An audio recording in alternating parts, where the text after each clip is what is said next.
ándale, ya te me largas, ya estás peludito y berijón, ya tienes 15 años, ya eres un jovencito, órale. ¿Por qué? Pues porque las ceremonias de iniciación a la adultez en todo el mundo, en todas las culturas, son entre los 12 y 13 años de edad.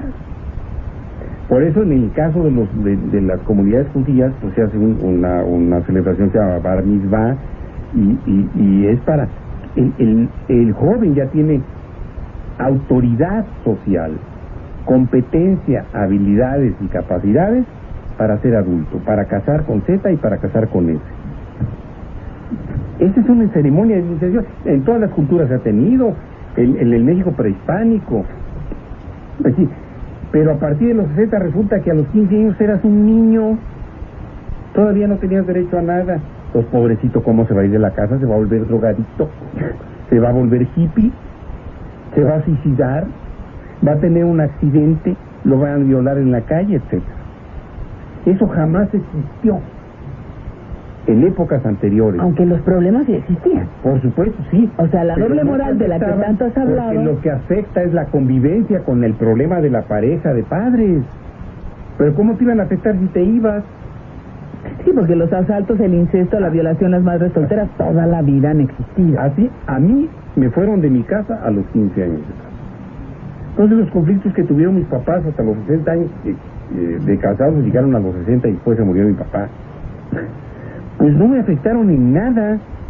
A veces me incomodaba que mi mamá estuviera fregando por teléfono. Oye, fíjate que tu papá es, o mi papá. Oye, mijito, pues sí. Pero nunca me afectaron ni tuvieron ningún tono sobre mí. Yo recuerdo a mis papás con mucho cariño y para mí se llevaron siempre muy bien, aunque mi papá era enojón, como yo comprenderé. Viví una niñez extraordinariamente positiva, en muchos casos muy querido por mis abuelas y por mis tías abuelas. Entonces, lo que haya pasado con ellos después de mis 15 años, ¿quién sabe qué pasó? A mí no me afectó, yo ya no estaba en mi casa. Bueno, pero igual, hay muchos que sí permanecen, como tú dices, ahora, ¿no? Ahora, sí. Pero antes no. Por eso te digo que antes no había adolescencia, entonces no había los problemas de la adolescencia, entonces los jóvenes no se afectaban por lo que pasaba con los papás. Los jóvenes se iban a ser independientes, se iban a fuerza, porque así o quedaban allí para vestir santos. Pero a los 30 años eras solterón o solterona. Claro. Y te estaban, órale, mijito, pues cuando te casas, ya vete, haz algo. Vete aunque sea para el país del norte, ¿verdad? Pero lárgate y trabaja. Y Ernesto, cuando se habla de adolescencia, me pongo a pensar en algunas mamás, en algunos papás que se quejan. Uno, del mal humor de los hijos o de las hijas adolescentes. Dos, de lo desordenados que son. Los recámaras desordenadas. Se quejan de que pasan largas horas frente al espejo, o de lo contrario, que no tienen aprecio ni cuidado por su persona. También largas horas frente con el teléfono. Muchas horas en el teléfono, o muchas horas frente al televisor, o que duermen muchas horas, que tienen mal humor y por lo tanto contestan groseramente. ¿Qué hay con esta parte en la adolescencia, doctor? ¿Y qué tanto se encima, yo insisto, en mi crisis adulta con la crisis de un joven que despierta la vida? Yo creo que lo que sucede en los cambios hormonales, en la pubertad, pues se refleja mucho en la conducta. Miren ustedes, no se necesita ser un jovencito ni un puber para que en la adultez o en la primera adultez, frente a situaciones de frustración o de tensión, nos sintamos irritables. Y en el periodo que sigue a la pubertad y que es mal llamado adolescencia, que corresponde a la primera juventud, se desea y se quiere todo, incluyendo lo instintivo, lo puramente instintivo como el sexo, y no se logra conseguir en la medida que se desea. Si todos los muchachos y las muchachas desean amar y ser amados, desean tener experiencias sexuales, pero no todas las veces se puede conseguir. Entonces se vive con una tensión hormonal. Las hormonas funcionan de mil maneras y se convierten en vectores de las exigencias de nuestro organismo, así como el sentimiento apetito, a secas, apetito de comer, nos despierta un intenso deseo de comer. Pues es el aspecto hormonal, sobre todo los andrógenos, despiertan en hombres y mujeres el deseo sexual, es un apetito. Frente al deseo sexual existe una gran cantidad de medidas represoras por ignorancia, por desconocimiento, por una falsa interpretación de ideologías religiosas, en fin. Simplemente ese ejemplo, que puede ser muy frecuente, y lo uso porque es fácilmente comprensible, pues el hombre joven, el jovencito o la jovencita, pues se ponen tensos. Y estoy refiriéndome a una situación instintiva. Si ustedes como adultos tienen tensión sexual cuando no logran una relación que desean, y eso los incomoda, les puede doler el vientre, a los hombres les duelen los testículos en muchas ocasiones cuando tienen un deseo que no satisfacen por la congestión venosa. Algunas mujeres todavía dicen me duelen los ovarios cuando tienen una congestión de las venas de la pelvis, porque los ovarios no duelen, sino imagínense cada vez que saliera un óvulo. Y esto, repito, es la parte instintiva. Fíjense nada más las otras demandas creadas por el sistema utilitarista que ha fomentado la creencia que existe algo que se llama adolescencia. Tengo en consulta desde hace muchos años a jovencitos cuyo gran problema con los padres es exclusivamente porque no les compran lo que quieren. Y me refiero, no creen ustedes que a un automóvil, un coche deportivo o una casa con alberca, no, a tenis, zapatos tenis. No, doctor, es que mire, ya comando, ya le dije a mi papá que yo quiero unos tenis Nike, así le dicen a los Nike, o lo que sea, y me compraron unos jeans. Fíjese que mi papá siempre anda en los tianguis y me compra mis jeans de segunda. O el otro día fuimos allá a donde había una rebaja y me compró 3 de a 100. Yo prefiero uno de a 300, pero de marca, a que me compren 3 de a 100. No me los voy a poner, doc. Bueno, pero aquí, eso... o sea, ahora sí que ni me los pongo. Bueno, entonces, la gran frustración en los jóvenes es porque se les ha condicionado, mercadotécnicamente hablando, publicitariamente, a que tienen que pertenecer al grupo disfrazados de jóvenes. Y tienen que traer sus pantalones cholos, sus pantalones cargos, sus jeans. Pero lo mismo nos pasó a nosotros. ¿Mandé? Lo mismo nos pasó a nosotros. No, porque no había ropa para jóvenes. Bueno, tú porque eres muy joven, pero en mi generación no hubo ropa para jóvenes. No había ropa de marca, la marca como no tu papá existía. dijiste hace rato, o sea, los chavos se vestían como sus papás, y las chavas como sus mamás. En un sentido sí, porque mira, yo me acuerdo... Lo que pasa es que la mamá estaba un poquito más gorda, bueno, pero era más, y usaban calcetines las niñas. Sí, estábamos hablando de los 60, te iba a decir, yo me acuerdo de las niñas, cómo se vestían en los 60, y bueno, había un vestido para las jóvenes. Pero empezó a verlo en los 60. Sí, que es lo que decíamos hace rato. Cuando aparecen los copetes, las patillas, Elvis Presley, etc. Pero antes no había departamento para jóvenes. No había ropa para jóvenes, no había música para jóvenes. Agustín Lara no estaba componiendo música para los chavitos. Era música y eran boleros y eran canciones. Esparza Oteo o Ernesto Cortázar.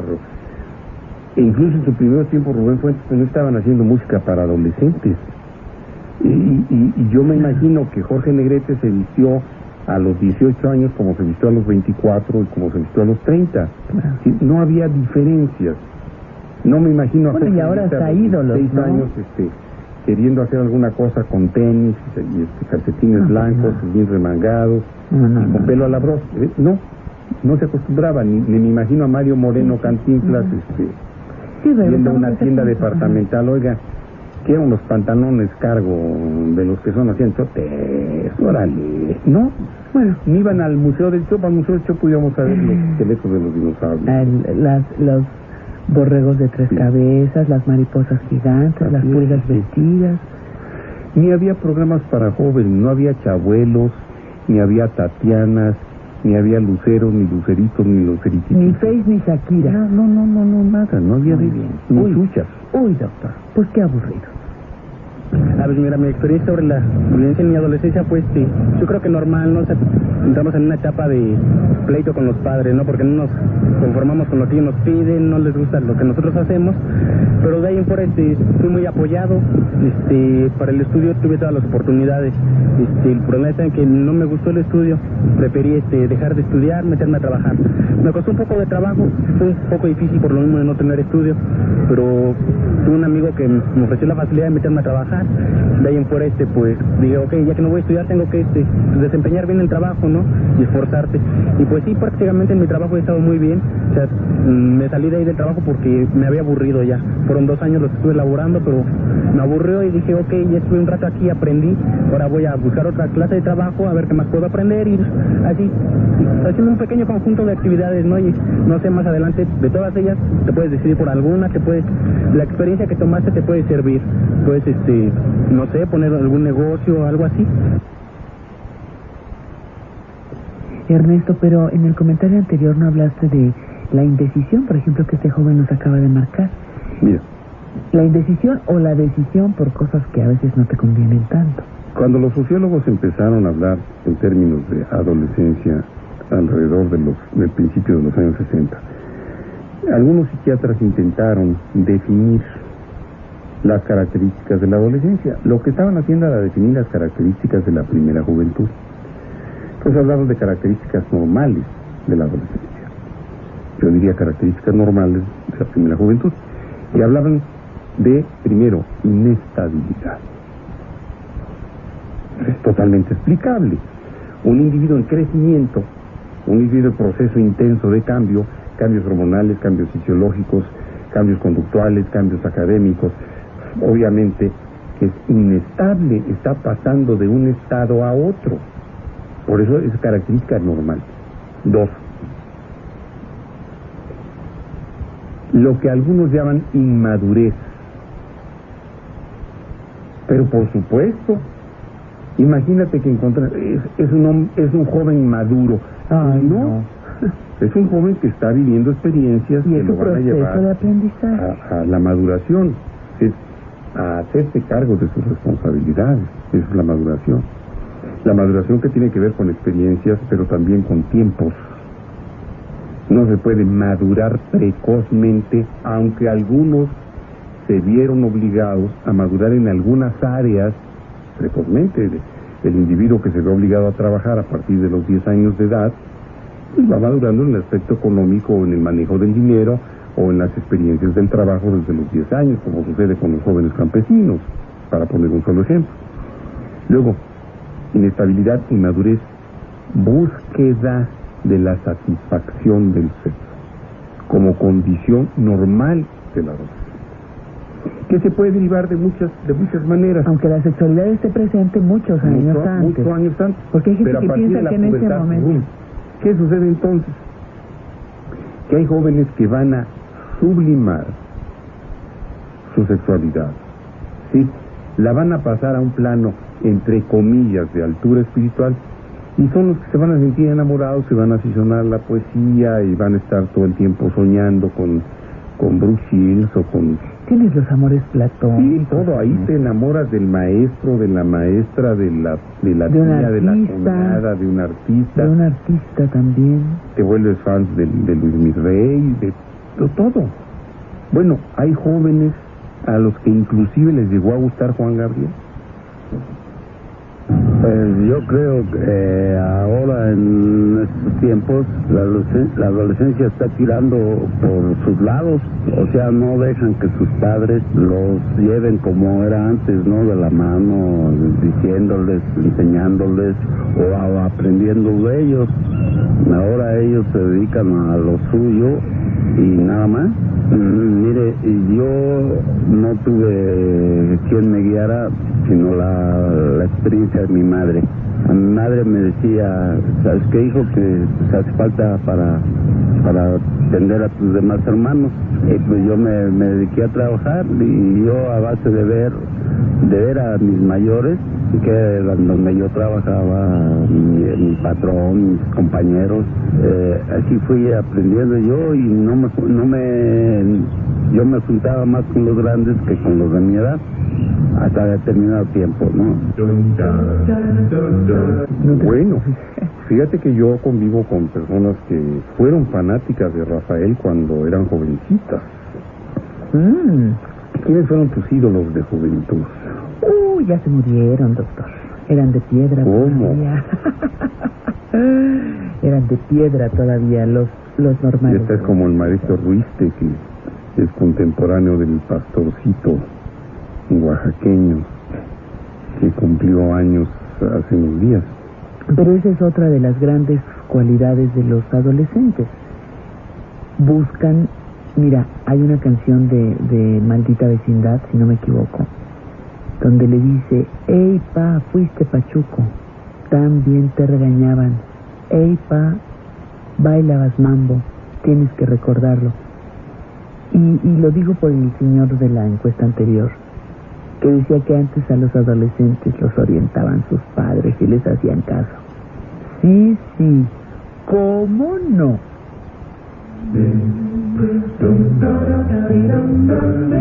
Creo que la comunicación que había entre los padres y los jovencitos era una comunicación muy simplista, muy primitiva, pero curiosamente por eso era muy natural. Yo creo que la gran comunicación era: estudias o trabajas, y si no traes para comer, aquí no vas a andar de flojo, y a ver cómo le haces. No había necesidad de más. Creo yo que no existió en mi generación padre alguno que estuviera preocupado por un jovencito al estilo, de veras, de lo que están el día de hoy millones de parejas de padres, aún antes de que el niño llegue a la primera juventud. Híjole, Manolo, es que mi hijo ya tiene 11 años, ya va a entrar a la adolescencia. ¿Qué vamos a hacer? Oye, doctor, ¿qué puedo leer? En fin, todas estas angustias preconcebidas, anticipatorias, todos estos pensamientos dejarían de hacer presa de la mente y el sentimiento de muchos padres si simplemente recordaran la palabra joven en lugar de recordar la palabra adolescente. Los jóvenes tienen características normales, como estas que estábamos enunciando, y como la búsqueda de identidad. Cada vez que un hombre busca su identidad siendo un jovencito, se va a pelear contra el sistema establecido, se va a pelear contra la autoridad, va a discrepar con los padres, con los amigos y con los maestros. Así es la búsqueda de la identidad, así fue y así será. Por eso llama la atención que los padres se angustien por algo que es natural. Y ahí es donde me quedé hace un rato, de los eslogans que la mercadotecnia del consumismo entre los jóvenes usó para diferenciar a los grupos de jóvenes no conflictivos, a los que hacían, como lo explicamos, vivir en comunidades para aislarlos, aniquilarlos en la guerra bioquímica que fue o que es la farmacodependencia. Se empezó a hablar de una brecha de generación. Fíjense ustedes nada más la falacia tan enorme que consiste en afirmar esto ya a principios de los 70. Los problemas de los jóvenes son porque existe una brecha generacional. Fíjense nada más esta falacia. Y se les voy a poner con un ejemplo. Consideren ustedes que sería correcto pensar y suponer que un huevo tenga que ser igual que un pollo y un pollo igual que un gallo. No, son etapas generacionales de un mismo ser. Nadie se lo cuestiona. Y los jóvenes antes de los 70 no se cuestionaban: es que mi papá es diferente a mí, es que mi papá no entiende, es que mi abuelito no, el abuelito era diferente a uno, el papá era diferente a uno y uno era diferente a ellos dos, era lo natural. No existía como brecha, pero el eslogan funcionó y los jóvenes lo creyeron y se aislaron. ¿Quiénes? Ellos, los jóvenes.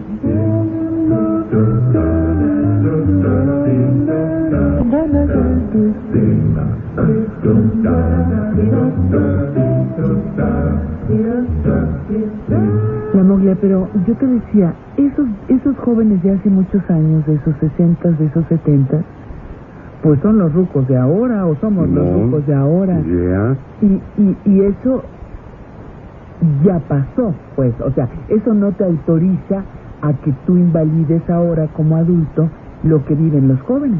Pero yo no creo que... No digo tú, el adulto. Mira, quienes crecimos ignorando afortunadamente esa falacia de la brecha de generaciones, pues no sentimos rencores por nuestros papás porque eran diferentes o porque no nos entendían.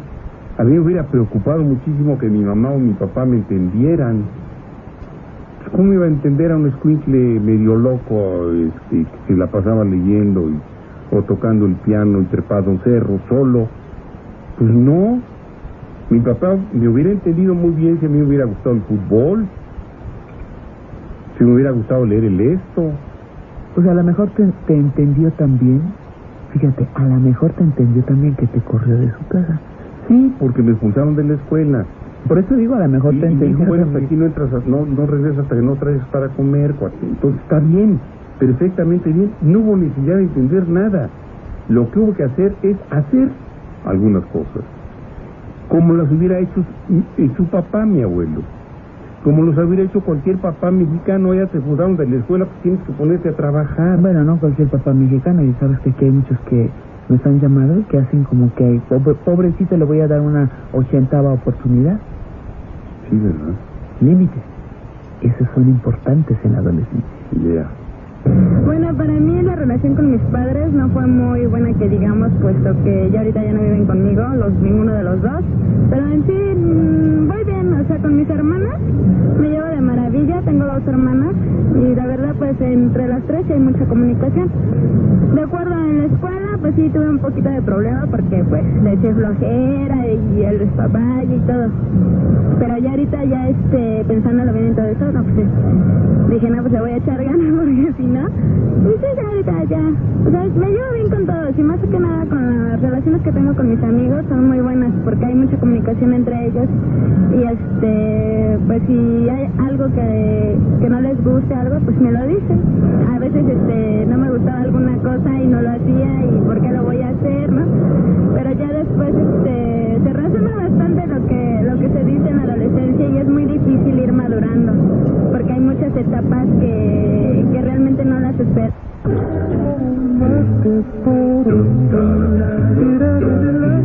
La Moglia, y lo he hecho a lo largo de toda la conversación, en que los padres olvidan que fueron jóvenes. Yo no sé dónde se nos descompone, es como si se nos cerrara un lente para contemplar la vida. Te haces papá, te haces mamá y te subes al pedestal de la perfección. Ay, mi pasado fue limpio, transparente. Yo fui el hijo perfecto, fui la hija perfecta. Los valores de santidad casi, ¿verdad?, caracterizaron mi vida. Y no es cierto. Fuimos desordenados, fuimos mentirosos, tramposos, nos equivocamos, nos caímos, nos raspamos, nos levantamos.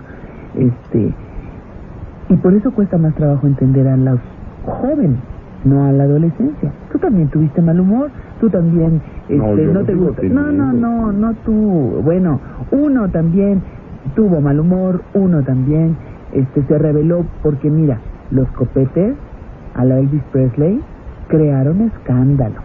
Los rebeldes sin causa, los que gustaban del rock and roll, causaban escándalo.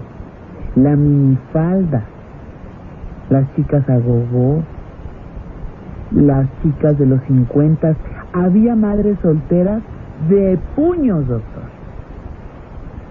Y ahora salimos con que, ay no, en mi familia nunca ha habido nada. Se te olvida, como que cierra uno una lente. Mira, para muchos padres, esa es una realidad, pero iniciaste este comentario diciendo que algunos padres se olvidan de lo que cerramos fueron. una lente. Y yo creo que lo que se olvidan algunos padres o mejor dicho, que no olvidan, es que algunos padres fuimos educados, si no en el olvido, en una franca libertad de acción en muchos aspectos. Te vas de tu casa a los 15 años y te empiezas a hacer cargo de tu vida como puedes, viviendo con la abuelita, viviendo en la casa de asistencia, trabajando y estudiando, o lo que sea. Hay una parte muy importante de la vida de muchos jóvenes que ahora están dentro de mi generación, en la que nuestros padres no tuvieron una acción directa, no determinaron ninguna influencia. Lo que habíamos aprendido de niños nos sirvió para poner en práctica algunas acciones y otras fueron obligadas por la necesidad, es decir, la experiencia vivida. Entonces, ¿cómo se le va a ocurrir a un hombre